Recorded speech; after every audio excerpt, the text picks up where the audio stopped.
اللہ سبحانہ و تعالیٰ کے نام پاک سے آغاز جو بڑا مہربان نہایت رحم فرمانے والا ہے، اور کروڑوں درود و سلام ہمارے اور آپ کے آقا حضرت احمد مجتبیٰ محمد مصطفیٰ صلی اللہ علیہ وآلہ وسلم پر کہ آپ کی خدمت اقدس میں ہدایہ درود پیش کرنا اہل ایمان کے لیے دنیا اور آخرت میں کامیابی، بھلائی، فلاح، نجات اور بلندی درجات کا ذریعہ ہے۔ اللہم صلی علی سیدنا و مولانا محمد وعلی آل سیدنا و مولانا محمد وبارک وسلم وصلی علیہ۔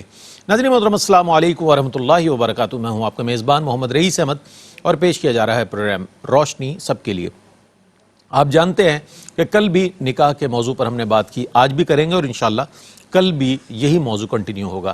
کل ہم نے بات کی نکاح کی شرعی حیثیت کے حوالے سے، اس کی افادیت اور اہمیت کے حوالے سے، پھر یہ کہ کچھ مقاصد کو بھی پیش نظر رکھا گیا، اور پھر محرمات کا جو حوالہ تھا وہ بھی بہت اچھے انداز میں علماء حضرات نے بیان فرمایا، اور اس بات کے حوالے سے کہ انسان کی جو فطری خواہش ہے اس کی جو ہے جائز طور پر تکمیل کا جو ذریعہ اور واحد ذریعہ ہے وہ نکاح ہے۔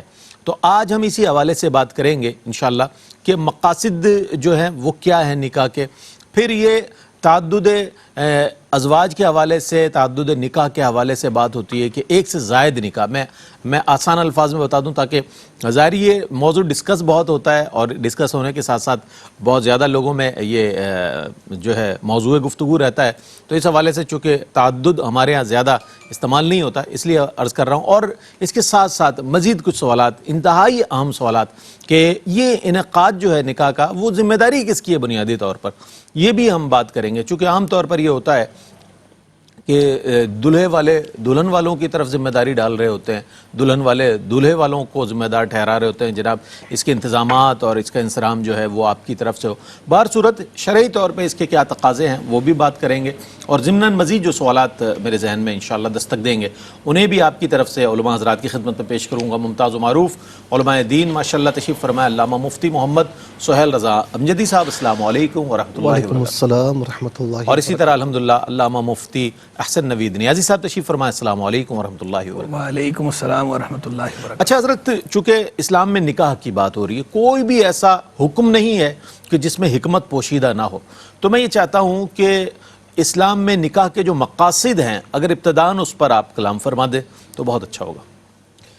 بسم اللہ الرحمن الرحیم، اللہم صلی علی سیدنا و مولانا محمد صلی وعلی اللہ علیہ آلہ وسلم۔ و اصحابہ وبارک وسلم۔ جی رئیس بھائی، میں ضمناً اس کی اہمیت بھی عرض کرتا ہوں، ضمناً اختصار کے ساتھ پھر میں مقاصد کی طرف آتا ہوں۔ فرمائیے۔ دیکھیں، نکاح کی اہمیت اور فضیلت کسی سے پوشیدہ نہیں ہے، اور سب سے بڑی بات کہ قرآن کریم میں فرمایا گیا فَانْكِحُوا مَا طَابَ لَكُمْ وَأَنْكِحُوا الْأَيَّامَ وَلْيَسْتَعْفِفِ الَّذِينَ لَا يَجِدُونَ نِكَاحًا حَتَّى يُغْنِيَهُمُ اللَّهُ مِنْ فَضْلِهِ۔ کیا بات۔ اچھا، اسی طریقے سے حضور نبی کریم صلی اللہ تعالیٰ علیہ وسلم، نبی رحمت علیہ السلام ہے، فرماتے ہیں کہ من استطاع منکم الباءۃ فلیتزوج، تم میں سے جو نکاح کی استطاعت رکھے تو فرمائے کہ اسے چاہیے کہ وہ نکاح کرے۔ فَإِن لَمْ يَسْتَطِعْ، اگر اس کی استطاعت نہیں ہے تو اسے چاہیے کہ روزے رکھے، کہ قاطع خواہشات ہے، شہوات ہے۔ تو دیکھیں یہ بڑی اہمیت ہے۔ فرمائے کہ جو مجھ سے محبت کرتا ہے نا میرے طریقے سے، تو وہ میری سنتوں پر عمل کرے، اور میری سنت نکاح کرنا ہے۔ اور حضور نبی کریم علیہ السلام نے 3 چیزوں کو پسند فرمایا، ثلاث، الطیب، خوشبو، پھر دوسرا نساء، اس سے مراد جو ہے وہ زوجہ ہے، اور فرمایا کہ یہ چیزیں مجھے محبوب ہیں، اور قرۃ عینی فی الصلاۃ، نماز میری آنکھوں کی ٹھنڈک ہے۔ اب دیکھیں یہ کیوں فرمایا، اس کی مطلب جو فضیلت ہے وہ تو بیان ہو گئی، اب یہ اس کی اہمیت کیا ہے؟ اس کی اہمیت یہ ہے کہ دیکھیں اللہ تبارک و تعالیٰ نے جب انسان کو پیدا فرمائے تو فطری تقاضے رکھے ہیں، ٹھیک ہے نا، ساری چیزیں ہیں، خواہشات ہیں۔ اگر وہ بالغ ہو چکا ہے، سمجھدار ہو چکا ہے، اور اگر وہ نکاح نہیں کرتا یا نکاح نہیں کرتی تو فطرت کے خلاف وہ کر رہے ہیں، اور جو فطرت سے ٹکراتا ہے نا وہ پاش پاش ہو جاتا ہے۔ میری مراد اس سے یہ کہ فطرت سے ٹکرائیں گے تو پھر آپ گناہوں کی طرف، بدکاریوں کی طرف جائیں گے، اور آپ یوں سمجھ لیں کہ بے مہار ہو جائیں گے۔ صحیح نا، یہ اہمیت ہے کہ اسلام جو ہے نکاح کرنے کا حکم دیتا ہے تاکہ جو انسان ہے، جو مسلمان ہے، وہ ادھر ادھر نہ جائے۔ یہ بہت اچھا آپ نے بلکہ بات، جو مجرد رہنا چاہتے ہیں اور جو لوگ سمجھتے ہیں کہ یہ آسان زندگی ہے، سہل زندگی، کاہے کی ذمہ داریاں اٹھائیں، بیوی کی، بچوں کی، معاش کی، وہ تو اس حوالے سے مفتی صاحب کا بڑا اہم پیغام۔ جی فرمائیے۔ بلکہ ایک صحابی رسول تھے، حضور نبی کریم علیہ السلام نے ان سے فرمایا کہ تم نے نکاح کیا ہے؟ کہا نہیں۔ تو فرمایا کہ تمہیں نکاح کرنا چاہیے، اور طویل حدیث پاک ہے، فرمایا کہ وہ مجھ سے نہیں ہے جو استطاعت ہونے کے باوجود نکاح نہ کرے، اور تم نکاح کرو، کہیں ایسا نہ ہو کہ تم پیچھے رہ جاؤ۔ ٹھیک ہے نا، اب ہم مقاصد کی طرف آتے ہیں۔ فرمائیے۔ اور مقاصد میں پہلا مقصد جو ہے وہ یہ ہے کہ نکاح عبادت ہے، نکاح عبادت ہے، اور ظاہر ہے کہ جو یہ کرتا ہے وہ عبادت کر رہا ہے۔ کیا بات۔ ٹھیک ہے نا، حضور نبی کریم علیہ السلام نے فرمایا کہ فَإِنَّهُ أَغَضُّ لِلْبَصَرِ، کہ بے شک یہ نکاح کرنا تمہاری نگاہوں کو بدکاری کی طرف، حرام کاری کی طرف اٹھنے سے بچاتا ہے، اور پھر فرمایا کہ وَأَحْسَنُ لِلْفَرْجِ، اور تمہاری شرمگاہوں کی حفاظت کرتا ہے۔ یعنی کتنی بڑی بات آپ علیہ السلام نے ارشاد فرما دی، اور فرمایا کہ جس نے نکاح کیا اس نے اپنا آدھا دین محفوظ کر لیا، باقی آدھے کے معاملے میں اللہ سے ڈرے۔ تو یا ایھا الناس اعبدوا وما خلقت الجن والانس الا لیعبدون، تو ایک عبادت، پہلا مقصد عبادت ہے۔ دوسری چیز تقوی کا حصول، یا ایھا الذین آمنوا اتقوا اللہ، یہ ایک بار نہیں کئی مقامات پر اللہ رب العالمین نے ایمان والوں سے تقاضا فرمایا ہے کہ تقوی اختیار کرو، تقوی اختیار کرو۔ تو جس طرح میں نے عرض کیا نا کہ یہ آدھا دین محفوظ کر لیتا ہے، اور اسی طریقے سے فرمایا کہ نگاہوں کو جھکا لیتا ہے، پاکیزگی پیدا کرتا ہے، تو تقوی کا حصول بھی اسی نکاح سے ممکن ہے، اور ایک مقصد یہی ہے۔ تیسرا فرمایا کہ جنسی تسکین کا ذریعہ ہے، ظاہر خواہشات ہیں تو اس کے خواہشات کے یوں سمجھ لیجئے کہ خواہشات کے حصول کا جو جائز ذریعہ ہے اللہ رب العالمین نکاح کے ذریعے ہمیں وہ فراہم کر رہا ہے۔ اسی طریقے سے فرمایا کہ اولاد کا حصول، ظاہر ہے کہ اللہ تبارک و تعالیٰ کے بندوں میں اضافہ ہو رہا ہے، اللہ رب العالمین اس سے خوش ہوتا ہے۔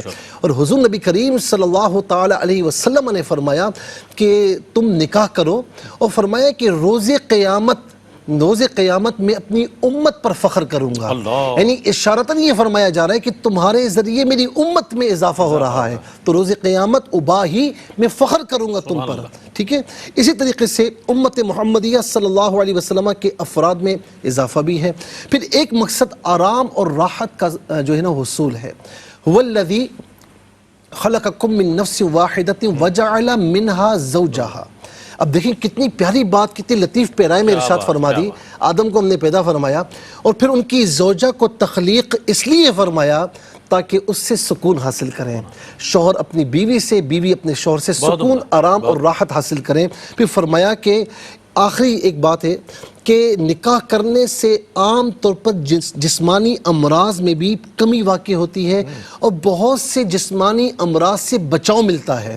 بلکہ میں ایک کتاب میں پڑھ رہا تھا کہ نیو یارک مینٹل ہاسپٹل ہے، ان کے جو میڈیکل انچارج ہے اس ہاسپٹل کے، ان کا نام ڈاکٹر ہاول برگ ہے، وہ کہتے ہیں کہ میرے پاس جو مریض آتے ہیں نا، اس تناسب سے آتے ہیں کہ 4 مریض، یعنی جب 5 مریض آتے ہیں تو ایک مریض شادی شدہ ہوتا ہے، 4 پیشنٹس جو ہوتے ہیں وہ غیر شادی شدہ ہوتے ہیں۔ اس کا مطلب کیا ہے کہ اللہ رب العالمین نے اس میں بڑے مقاصد رکھے ہیں، اس کی بڑی اہمیت ہے۔ اور آخری بات اس میں عرض کروں گا کہ یہ نہیں کہ شہوت رکھی ہے تو نکاح رکھا ہے، بلکہ یہ اصل بات ہے کہ میں سعادت میں بھی لکھی کہ نکاح رکھا تو نکاح کے حصول کے لیے اللہ رب العالمین نے خواہشات رکھی ہیں۔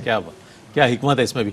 اچھا، نکاح میں برکت بھی ہے، نکاح میں حکمت بھی ہے، نکاح کے مقاصد بھی ہیں، اور نکاح کے بڑے مطلب یعنی کہ اس حوالے سے مزید جب بات کریں گے تو بہت سی جہتیں ہمارے سامنے آئیں گے۔ ایک مختصر سا وقفہ ہے، وقفے کے بعد لوٹتے ہیں۔ مجھے امید ہے آپ کا اور ہمارا ساتھ رہے گا۔ ناظرین، آپ کا خیر مقدم ہے۔ نکاح ہمارا موضوع ہے، مقاصد پر علامہ مفتی محمد سہیل رضا امجدی صاحب نے بہت عمدہ انداز میں روشنی ڈالی۔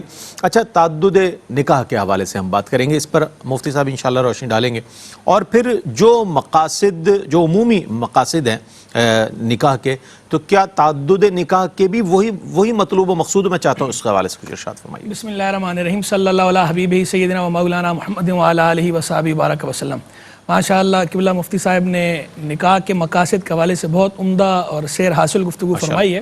تو جتنے مقاصد حضرت نے بیان فرمائے نکاح کے، یہ سارے کے سارے مقاصد تعدد نکاح میں بھی ملحوظ ہیں. اچھا دوسرا یہاں یہ دیکھیں کہ ہمارا جو دین ہے، دین اسلام، یہ دین فطرت ہے. چونکہ دین فطرت ہے تو اس لیے ہر طرح کے انسانوں کی اس کے اندر رعایت ملحوظ رکھی گئی ہے. سب کے لیے یکساں احکام نہیں بیان کیے گئے، ہر ایک کے لیے ایک جیسا حکم نہیں رکھا گیا. خود اسی نفس نکاح کو ہی لے لیجئے کہ اب عام حالات میں تو نکاح سنت ہے، اور وہ احادیث بھی آپ کے سامنے بھی جو ہے نا پڑھی قبلہ مفتی صاحب نے. عام حالات سے ہٹ کر کچھ مخصوص احوال ہیں، مخصوص ظروف ہیں، ان کے اعتبار سے نکاح کا حکم بھی الگ الگ ہے. جیسے بعض صورتوں میں نکاح واجب ہے، بعض صورتوں میں نکاح فرض ہے، بعض صورتوں میں نکاح جو ہے وہ حرام ہے، بعض صورتوں میں نکاح مکروہ ہے.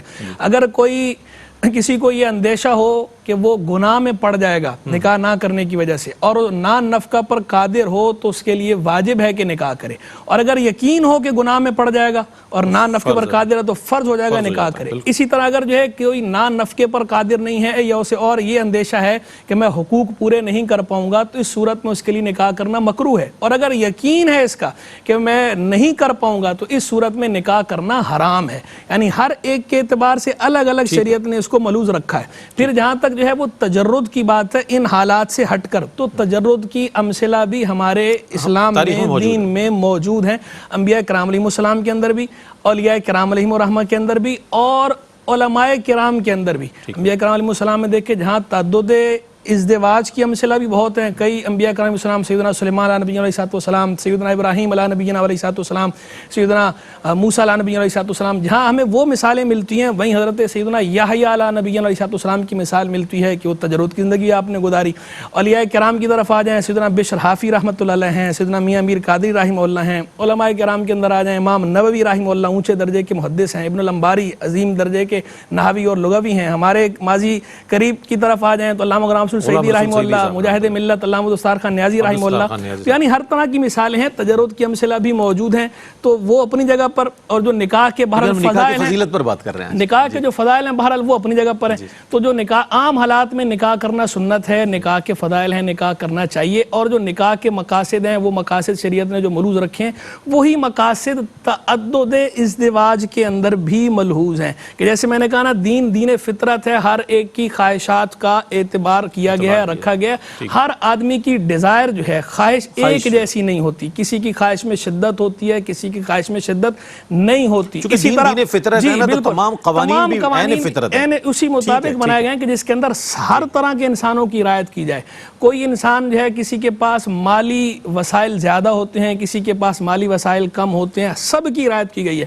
تو اب ایک ایسا آدمی کہ جو مالی طور پر بھی جو ہے وہ آسودہ ہو اور اس کے اندر شدت اور قوت بھی زیادہ ہو، تو اس صورت میں اب یا تو یہ ہے کہ اسے تعدد ازدواج کی اجازت دے دی جائے، یا دوسری صورت یہ کہ نہیں، اسے مجبور کر دیا جائے کہ وہ صرف ایک ہی نکاح کرے اور اس کے علاوہ جو ہے وہ دوسرا نکاح نہیں کر سکتا. تو اب وہ اپنی اس خواہش کی تسکین کے لیے انفیئر مینز، ناجائز ذرائع استعمال کرے گا.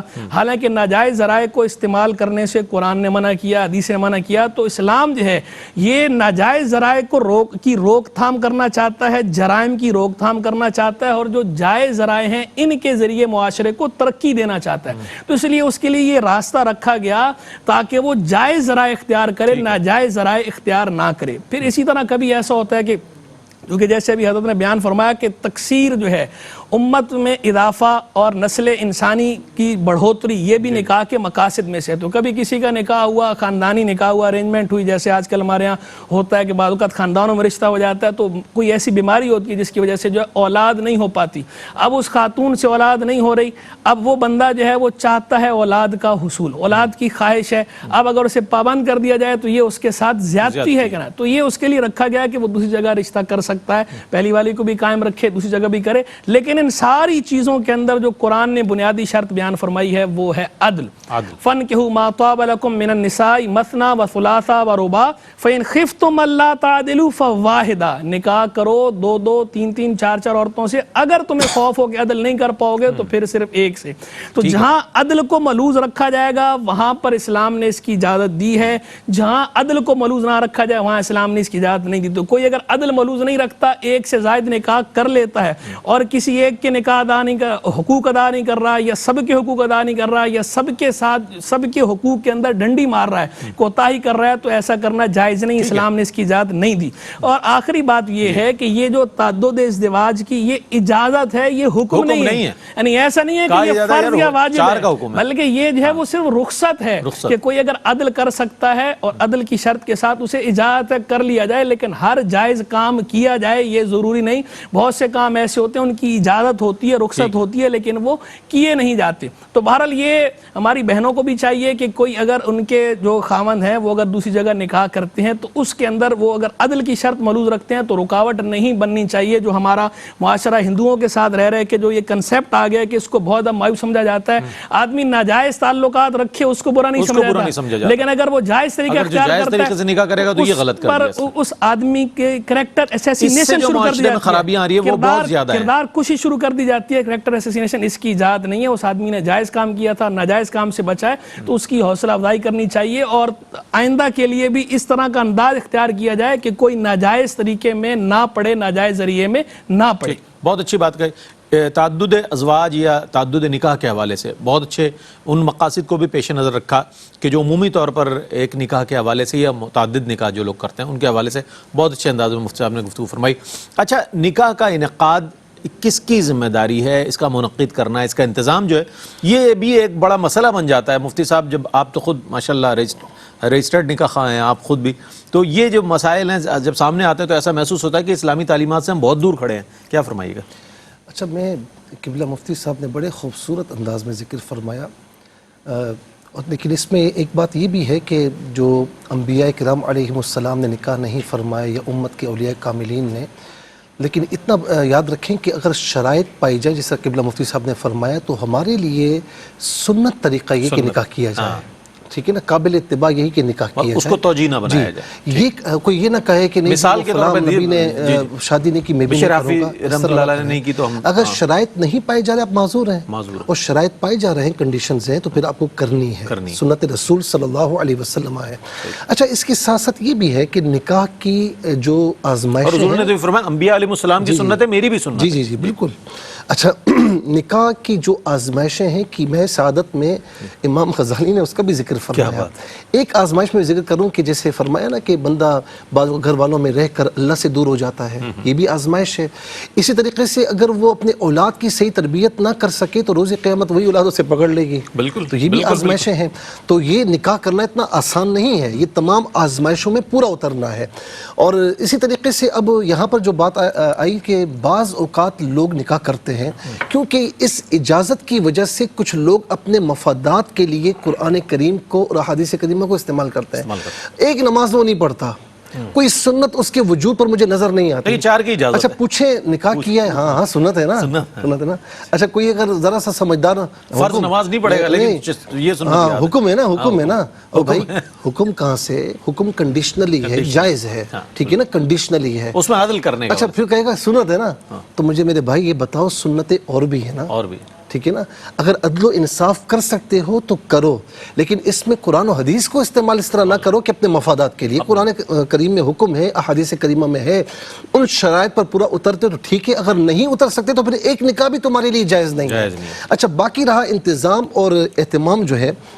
یہاں پر ایک بڑا مسئلہ ہوتا ہے کچھ کمیونٹیز ایسی ہیں کہ سارا انتظام یعنی وہ کہتے ہیں نا کہ وہ سارا جو کمزور ہوتا ہے نا اس پر لاد دیا جاتا ہے اب لڑکی والے چونکہ ظاہر ہے کہ اس معاملے میں تھوڑا یعنی اپنے آپ کو کمزور تصور کرتے ہیں کہ لڑکی کا ہے شادی ہو جائے نکاح ہو جائے پھر عزت کی بات آ جائے تو جی لسٹ بنا کے دی جاتی ہے یہ سارا انتظام آپ کے ذمے ہے اور یہ فلاں چیزیں بھی آپ ہمارے بیٹے کو دیں گے تو نکاح ہوگا ورنہ نہیں ہوگا یہ سارا بالکل بھی جائز نہیں بالکل جائز میں یہ کہتا ہوں کہ کوئی بھی لڑکے والے اگر یہ کر رہے ہیں تو یہ تصور رکھیں کہ اگر آپ کی بہن بیٹی ہے اگر اس کے ساتھ لڑکے والے ایسا کریں تو آپ برداشت کر پائیں گے اور پھر اس معاملے کو آپ آسان بنائیں یہاں پر بعض کمیونٹیز میں ایسا ہے میں نام نہیں لوں گا کہ لڑکی پیدا ہوتی ہے قبلہ مفتی صاحب تو اتنا پریشان ہو جاتے ہیں کہ اس کا نکاح کیسے ہوگا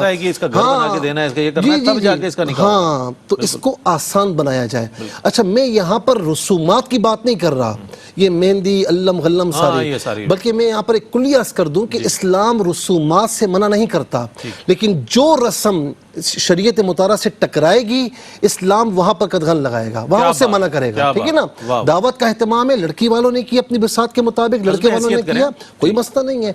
عام طور پر یہاں جو نکاح کا اہتمام اور انصرام ہے وہ عام طور پر جو لڑکی کے اولیاء ہیں نا، اچھا ولی کس سے کہتے ہیں؟ ولی کی جمع اولیاء، ہم تو یہی سمجھتے ہیں کہ وہی اللہ کے، لیکن یہاں ولی کا معنی دوسرا ہے، ٹھیک ہے نا۔ ولی اس سے کہتے ہیں کہ جس کا قول دوسرے پر نافذ ہو، چاہے وہ چاہے نہ چاہے، ٹھیک ہے نا۔ اور یہاں پر یہ بات بھی عرض کر دوں کہ لڑکی جب سمجھدار ہے تو اگر وہ ولی چاہتا ہے کہ فلاں جگہ نکاح ہو اور لڑکی کہتی ہے مجھے پسند نہیں ہے، تو پھر ولی کی بات نہیں مانی جائے گی، لڑکی کی بات مانی جائے گی۔ حدیث پاک میں اس کی صراحت موجود ہے، آقا علیہ السلام نے اسے اجازت دی کہ تم چاہو تو کرو، چاہو تو نہ کرو۔ اگر زبردستی کر دی جائے تو اس حوالے سے کیا والدین پر کچھ وبال ہے کیا؟ ظاہر ہے کہ جب زبردستی کی جائے گی اور لڑکی کی مرضی، خاندانی روایت ہے جناب، ہم یہاں نہیں کریں گے، اس میں صورتیں ہیں، آپ اس بات کو اتنا آسان نہ لیں، اتنا مختصر نہ لیں۔ بعض اوقات یہ ہوتا ہے کہ لڑکی ہے نہ سمجھ ہے، اور وہ ایسی جگہ کرنا چاہتی ہے کہ جہاں پر کرنا مناسب نہیں ہے، کیونکہ اگر لڑکی نے کفر میں نکاح کیا ہے تو پھر تو ولی مان جائے گا، ٹھیک ہے نا۔ اگر لڑکی کفر میں نکاح نہیں کرے گی، برابری میں نکاح نہیں کرے گی، تو وہاں پر مسائل ہیں، وہاں ولی منع کر سکتا ہے، نکاح کو فسخ قرار دے سکتا ہے، ٹھیک ہے نا۔ لیکن اگر لڑکی ایسی جگہ نکاح کر رہی ہے کہ جہاں پر خاندان میں آر ہوتی ہے، یا وہ فیملی صحیح نہیں، کوئی بندہ صحیح نہیں ہے، اخلاقی طور پر صحیح نہیں ہے، اور وہ اسے نہیں معلوم، اسے اپنی چکنی باتوں سے جو نہ کچھ کر دیا ہے، لیکن والدین کو معلوم ہے، جی اچھا والدین سمجھدار ہیں، وہ سمجھتے ہیں، ساری چیزیں سمجھتے ہیں، اگر اس بہا پر انہوں نے روکا ہے تو پھر گناہگار نہیں ہوں گے۔ لیکن اگر وہ خاندان صحیح ہے، لڑکا صحیح ہے، تو پھر والدین نہ روکیں، اپنے بچوں کی خوشیوں میں خوش رہیں، ٹھیک ہے نا۔ اچھا یہاں پر جو انتظام ہے نا، جو لڑکی کا جو سب سے قریبی جو رشتہ دار مرد ہے، مثال کے باپ ہے، باپ نہیں تو پھر بیٹا ہے، بڑا بیٹا ہے، وہ نہیں تو چچا وغیرہ، تو ان کے ذمے تمام اہتمام اور انصرام ہوتا ہے کہ وہ کریں، ٹھیک ہے نا۔ اچھا اسی طریقے سے جو ولیمہ ہے، اچھا تو ولیمہ صاحب اب یہاں پر چونکہ یہ بہت ہمارے معاشرے کے ایسے مسائل ہیں کہ جن کے حوالے سے آگہی نہ ہونے کی صورت میں بہت زیر بار کر دیا جاتا ہے بعض فیملیز کو، جیسے مفتی صاحب نے بتایا، خاص طور پر لڑکی والوں کو بہت زیادہ پریشرائز کیا جاتا ہے۔ ولیمے کے حوالے سے بھی ہم بات کریں گے، اور اس پر بھی بہت زیادہ اسٹینڈرڈز کو سامنے رکھا جاتا ہے۔ ایک مختصر سا وقفہ ہے، وقفے کے بعد لوٹتے ہیں، مجھے امید ہے آپ کا ہمارے ساتھ رہے گا۔ اب بات پہنچی تھی کہ ولیمے تک، اور ولیمے میں بھی جو اسلام کا جو دیا ہوا طریقہ کار ہے وہ تو بہت آسان اور سہل ہے، جس کے لیے میں سمجھتا ہوں کہ کوئی بھی اختیار کر سکتا ہے، لیکن ہمارے معاشرتی جو تقاضے ہیں اور ہماری جو لیونگ اسٹینڈرڈ ہے، لوگ کیا کہیں گے، کیا فرمائیے گا، میں چاہتا ہوں اس کو بھی آپ مکمل فرما دیں۔ تو یہاں پر میں ضمناً یہ باتیں بھی عرض کر دوں کہ یہ جو جہیز کا معاملہ ہے نا، اس کو بھی اسی ضمن میں لیا جاتا ہے نا، بالکل۔ تو یاد رکھیں کہ لڑکی کے اولیاء یا والدین اس کی جو ضروریات کے مطابق اپنی مرضی سے جو دیں وہ جائز ہے، آپ کوئی تقاضا نہیں کر سکتے، لڑکے والے تقاضا نہیں کر سکتے۔ اچھا اب یہاں پر اولم ولو بشاتن، ولیمہ کیجئے چاہے وہ ایک بکری یا ایک بکرے کے ذریعے کیوں نہ ہو، یعنی یہاں پر تفاخر سے منع کیا جا رہا ہے۔ حضور نبی کریم علیہ السلام نے فرمایا کہ بہترین دعوت وہ ہوتی ہے کہ جس میں غربا ہو، ٹھیک ہے نا۔ اچھا ہم کیا دیکھتے ہیں کہ محلے والے دیکھیں کہ ایسی شادی ہو، فیملی دیکھے، ایسا ولیمہ کبھی ہوا ہی نہیں، اس کے ڈنکے بج جائیں پوری دنیا میں۔ یا تو آپ اللہ تبارک و تعالیٰ کو راضی کر لیں، یا اس کے رسول کو راضی کر لیں، ان کی اتباع کر لیں، یا پھر دنیا والوں کو دیکھ لیں۔ اچھا دنیا والے کبھی بھی آپ سے مکمل خوش نہیں رہ سکتے، ٹھیک ہے نا، وہ ہر بات میں کیڑے کہیں نہ کہیں نکالیں گے، تو آپ بجائے کرنا چاہتے ہیں دھوم دھام سے شریعت کی حدود کے اندر رہتے ہوئے کیجیے، کوئی مسئلہ نہیں ہے، لیکن سادگی اپنائیں کہ آج کل ہمارا ملک بھی اس کا متحمل نہیں ہے، اور جس کا کووڈ-19 بھی چل رہا ہے تو اس کا متحمل نہیں کہ ہم بہت زیادہ شان و شوکت کا اظہار کریں۔ سادگی اسلام کو پسند ہے، شریعت مطالعہ کا مزاج ہے، اور اسی پر ہمیں کاربند رہنا چاہیے۔ اچھا بہت اچھی بات بتائی، اور یہ ہمیں سمجھنا بھی چاہیے اور اسے امپلیمنٹ بھی کرنا چاہیے۔ یہ نہیں ہے کہ علماء حضرات اگر جو دینی احکامات ہیں وہ بتائیں تو آپ اس کان سے سنیں، اور جب اس پر عمل پیرا ہونے کا وقت آئے تو پھر آپ وہ تو ٹھیک ہے، وہ ہم تو اپنے لحاظ سے کریں گے۔ تو دیکھیں اسلام نے کتنی فلیکسیبلٹی رکھی ہے ہر حکم میں، اس کو بھی پیش نظر رکھا جائے۔ اچھا نکاح کے انعقاد کے حوالے سے میں چاہتا ہوں اس کے شرعی جو طریقہ ہے اس کے حوالے سے بھی لوگوں کو زیادہ تر آگہی نہیں ہے، اس پر کچھ روشنی ڈالیے. دیکھیں سب سے پہلی اور بات تقاضے بھی اس کے سب سے پہلی بات تو یہ کہ رئیس بھائی نکاح جو ہے وہ علانیہ ہونا چاہیے. اعلانیہ نکاح کے جو مقاصد ہیں وہ مقاصد کا حصول جو ہے وہ تبھی ہو سکتا ہے کہ اس نکاح کا اعلان کیا جائے. یہ جو خفیہ نکاح ہے نا، خفیہ نکاح کو جو ہے اس کو اسلام بھی کنڈیم کرتا ہے، ہم بھی اس کو کنڈیم کرتے ہیں. ہمارے پاس چونکہ نکاح پڑھاتے ہیں تو ہر طرح کے لوگ آتے ہیں، بعض اوقات اس طرح کے لوگ بھی آ جاتے ہیں کیا وہ خفیہ وہ کہتے ہیں جی، تو خفیہ کا ہم ہمیشہ منع کرتے ہیں، خود بھی نہیں پڑھاتے، لوگوں کو بھی منع کرتے ہیں اور انہیں بھی سمجھاتے ہیں کہ نکاح جو ہے وہ علانیہ ہوتا ہے. علانیہ نکاح کریں، آپ کی جو فیملی ہے آپ اپنی فیملی کو راضی کریں، کیونکہ جو اس طرح کے کام ہوتے ہیں اس کا جو اینڈ رزلٹ ہے وہ برا نکلتا ہے. کہ لڑکا لڑکی کچی عمریں ہوتی ہیں، بعض اوقات وہ اس طرح اپنے چند دوست یار ان کو ملا کے اس طرح کر لیتے ہیں، بعد میں معاملات کورٹ تک چلے جاتے ہیں، پکڑے جاتے ہیں، قتل و غارت تک نوبت پہنچ جاتی ہے. یا یہ نہ بھی پہنچے تو کم از کم اتنا ہوتا ہے کہ وہ زبردستی طلاق دلوا دیتے ہیں. اب اور ہمارے معاشرے کے اندر ایک طلاق یافتہ عورت کو کس نظر سے دیکھا جاتا ہے آپ کے سامنے ہی ہے، اس کے لیے دوبارہ رشتوں کے مسائل ایک الگ مسئلہ ہو جاتا ہے. تو اس طرح کی چیزوں جی، اور اس کی اپنی زندگی مشکل ہوتی ہے. بالکل اس طرح کی چیزوں سے بچنا چاہیے. نکاح علانیہ ہے، علانیہ ہونا چاہیے، لیکن علانیہ کا مطلب یہ نہیں ہے کہ بالکل ڈھول ڈھمک کے ہوں اور بہت زیادہ دھوم دھام ہو. علانیہ کا مطلب یہ ہے کہ آپ جو جائز طریقہ ہے بالکل موجود ہوں اور جو سنت ہے اس کے مطابق کیا جائے. ڈھول ڈھمکوں کی تو خیر ویسے بھی ایجاد نہیں ہے، اور اگر مسجد کے اندر ہو تو کیا ہی بات ہے، سبحان اللہ، مستحب ہے. نہیں، اب کووڈ کی وجہ سے تو لوگ مساجد کا رخ کر رہے ہیں، یہ بڑا اس کووڈ کی وجہ سے یہ ضرور ہوا ہے. اچھا کام ہے، خانہ خدا کے اندر اس کی اپنی برکات ہیں. خانہ خدا کے اندر جو نکاح منعقد ہوگا اگر اس میں برکت نہیں ہوگی تو کس نکاح میں برکت ہوگی؟ سب سے بڑی برکت کی جگہ تو وہی ہے، لوگ جگہ ڈھونڈتے رہتے ہیں برکت کی. خانہ خدا جہاں نماز ادا کی جاتی ہے، اللہ کا ذکر کیا جاتا ہے، سب سے بڑی برکت والی جگہ ہی وہ ہے. جی بالکل، اس کی ترغیب ہم تو لوگوں کو دلاتے ہیں، تشویق بھی دلاتے ہیں، شوق بھی دلاتے ہیں. اور اکثر جو اپنے حلقہ احباب ہے ان کو تو ہم نے دیکھا ہے 30-40 دولے ہوتے تھے اور بالکل مساجد تو وہ اس نکاح کی اپنی ایک برکت ہے. اور سرکاری صدر اسلام کے زمانہ اقدس میں بھی اس طرح ہوتا رہا، صحابہ کرام رضوان کے دور میں بھی ہوتا رہا. شروع سے ہماری ایک تاریخ چلی آ رہی ہے، اسلامی روایت بھی یہی ہے، ہمارا اسلامک کلچر بھی یہی ہے، اسلامی ثقافت بھی یہی ہے کہ مساجد کے اندر جو ہے وہ جائز طریقے کے ساتھ نکاح منعقد کیا جائے. اچھا، نکاح کے اندر پھر اسی طرح انعقاد کے لیے ایجاب قبول، ایک طرف سے ایجاب ہے ایک طرف سے قبول ہے.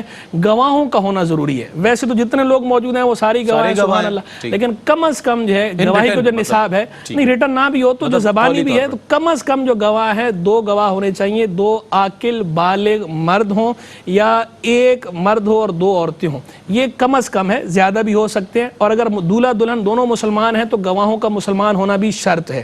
یہ گواہ بھی ضروری ہیں. اچھا، اور اس پہ بھی غور کریں گواہوں کا نظام کیوں رکھا گیا، شرط کیوں قرار دیا گیا؟ وہی اعلان کے لیے، کہ اصل تو اعلان ہے تبھی گواہوں کو کی شرط قرار دی گئی، خفیہ نہیں ہے، خفیہ نہیں. اور اگر بعض اوقات آج کل یہ بھی ہمارے معاشرے میں چل رہا ہے، ہمارے پاس دارالفتاء کے اندر بھی اس قسم کے مسائل آتے ہیں کہ لڑکا لڑکی جو ہے بغیر گواہ کے بعض اوقات جو ہے وہ اپنی ناسمجھی کی وجہ سے ایجاب و قبول ہو گیا، نکاح کر لیتے ہیں، پھر آگے مجھ سے گواہ تو کہتے ہیں جی ہم خود کر رہے ہیں، رضامندی سے کر رہے ہیں، کا دوست لے لیا کہ یہی بالکل. وہ کہتے ہیں یہ بھی بالغ ہے، میں بھی بالغ ہوں، ہم نے کر لیا. تو دیکھیں اس طرح نکاح نہیں ہوتا، نکاح فاسد ہے.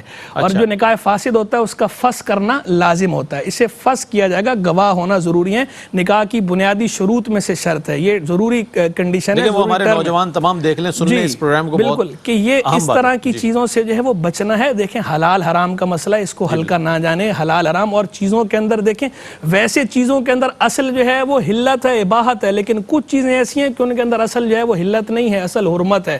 جنہی میں سے ایک فروج بھی ہے کہ ان کے اندر اصل جو ہے وہ حرمت ہے، حلت نہیں ہے. تو شریعت نے ایک طریقہ کار وضع کیا ہے، اس طریقہ کار کو فالو کریں گے تو وہ آپ کے لیے حلال ہوگا، ادروائز وہ اپنی اصل کے مطابق وہ حرام ہے. تو ان شروط کو ملحوظ رکھا جائے، مسجد کے اندر کیا جائے، طریقہ کار جو ہے اسے فالو کیا جائے. اور اجازت کا بھی ایک میں بتا دوں، بعض اوقات لوگ جو ہمارے ہاں جو نکاح ہوتا ہے تو اس کے اندر وکیل بنایا جاتا ہے جو خاتون سے دلہن سے وکالت لیتا ہے، پوچھتا ہے. تو وہ بعض اوقات لوگ کیا کرتے ہیں، دلہن سے وکالت لے لیتے ہیں ایسے ہی کہ میں فلاں کے ساتھ آپ کا نکاح کر دوں. وہ دلہن کہتی ہے ٹھیک ہے. اب وہ آ کے آگے نکاح خواہ کو یہ کہتے ہیں، امام صاحب کو یا جو بھی نکاح خواہ کہ جی آپ نکاح پڑھا دیں. تو لیکن یہ تصور کیا جاتا ہے کہ اس کی خاموشی بھی جو ہے، جی وہ خاموشی تو اگر ہے، خاموشی تو اگر جو ہے وہ کماری لڑکی ہے، اگر خاموشی اختیار کرے تو وہ خاموشی تو وہ اس کی جو ہے بیان ہی سمجھی جائے گی، سکوت فی مارد البیان بیان ان کے تحت. لیکن میں توجہ یہاں دلانا چاہ رہا تھا کہ یہ جو نکاح کی وکالت حاصل کی جاتی ہے، اس بندے نے وکالت حاصل کی اپنے لیے، یہ آگے کسی دوسرے کو وکیل نہیں بنا سکتا. تو یہ جو اس طرح نکاح ہوگا یہ نکاح فضولی کہلاتا ہے، جو طرفین کی اجازت پر موقوف ہوتا ہے. تو یہ طریقہ کار درست نہیں ہے. اس کا درست طریقہ یہ ہے کہ یا تو اگر نکاح خواہ متعین ہے تو اس صورت میں اس سے جب اجازت لی جائے تو اسی کے لیے لی جائے کہ کیا آپ نے فلاں بن فلاں کو وکیل بنایا کہ وہ آپ کا نکاح فلاں بن فلاں کے ساتھ جو ہے اتنے حق مہر کے بس پڑھا دیں.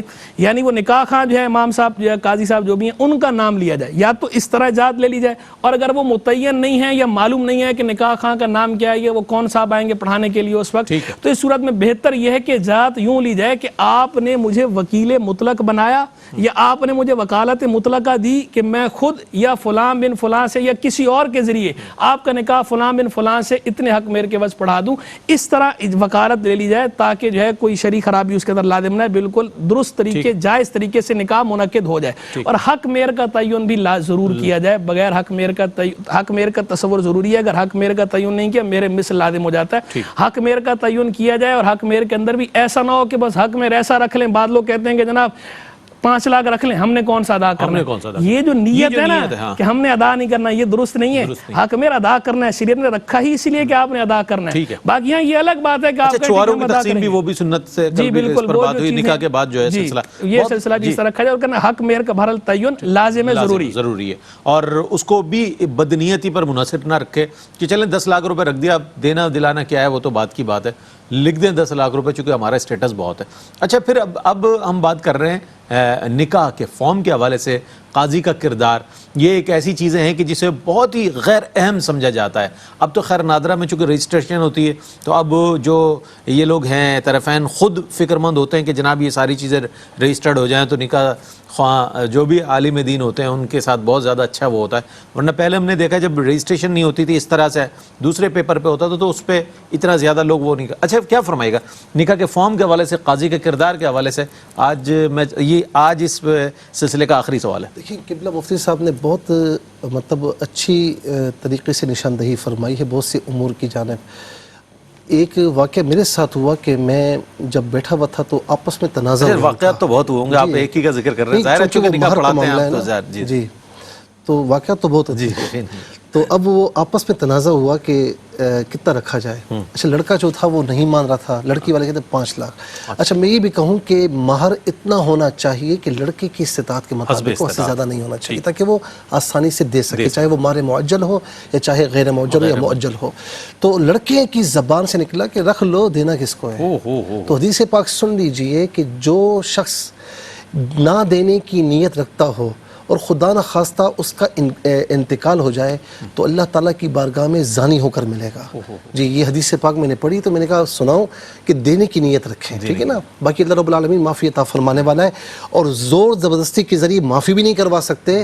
وہ خود اپنی مرضی سے چاہے اپنی اس کی رضا ہو تو وہ معاف کر سکتی، جتنا چاہے یہ اس کا حق ہے اسے ادا کرنا چاہیے. اچھا اس پر بھی بڑے ڈسپیوٹ ہو جاتے ہیں کہ نہیں بھائی اتنا ہوگا تو ہم تو اتنا مہر رکھیں گے دلہن والوں کی طرف سے. میں نے آپ سے کہا نا کہ اتنا زیادہ نہ ہو چونکہ لڑکا دے ہی نہ سکے، اتنا زیادہ نہ ہو، اتنا ہو کہ وہ دے سکے آسانی کے ساتھ یا وقتاً فوقتاً وہ ادا کرتا رہے، جسے ہم مہر غیر معجل کہتے ہیں. اچھا اسی طریقے سے نکاح فارم اور قاضی کا جو کردار ہے یعنی نکاح خواہ کا جو کردار ہے، دیکھیں شرعی اعتبار سے جس طرح قبلہ مفتی صاحب نے فرمایا کہ 2 گواہ عادل گواہ بیٹھے ہوئے، ایک مرد ہے، 2 عورتیں ہیں یا 2 مرد ہیں بیٹھے ہوئے ہیں، ان کے سامنے ایجاب و قبول ہوا، نکاح منعقد ہو گیا. اب یہ خطبہ وغیرہ یہ سارے یہ مستحبات میں سے ہیں، سنت میں سے ہیں. اچھا اب چونکہ شرعی طور پر تو یہ ہو گیا لیکن قانونی پہلوؤں کو بھی دیکھنا ہے اور اس وقت نکاح فارم جو ہے یہ قانونی اعتبار سے بہت ضروری ہے.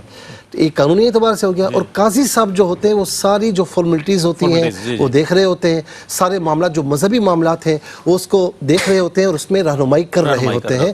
تو میں نے جو اصل تھی وہ بتا دیا. باقی یہ جو چیزیں ہیں نا کہ قاضی صاحب ہیں وہ خطبہ پڑھائیں پڑھائیں گے اور نکاح جو ہے وہ ایجاب و قبول کروائیں گے، یہ ساری ظاہر ہے کہ ایک فارمیلٹیز ہے اور اچھی باتیں ہونی چاہیے، لیکن نکاح فارم قانونی طور پر بہت ضروری ہے۔